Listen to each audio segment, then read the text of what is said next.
सुना है अब गिन गिन कर लाखों पेड़ काटे जाने हैं। सुना है अब गिन गिन कर लाखों पेड़ काटे जाने हैं। कोयले के लिए यह खूबसूरत अरण्य काटे जाने हैं। कोविड का तांडव देखकर इससे हमने कोई सबक न लिया। कोविड का तांडव देखकर इससे हमने कोई सबक न लिया। जो इंसानों ने सांस देने वालों इन पेड़ों को काटने का प्रण लिया। जिस डाल को तुम काट रहे तुम भी उस पर बैठे हो।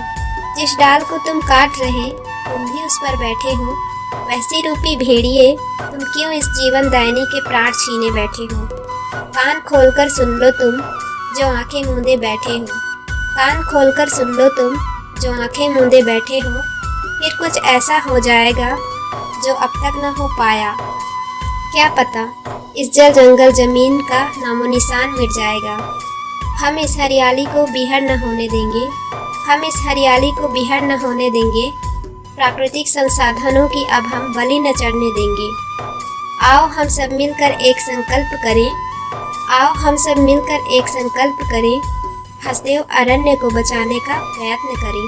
अगर आपको वीडियो पसंद आई तो वीडियो को लाइक करें और चैनल को सब्सक्राइब कर बेल आइकॉन को दबाना ना भूलें।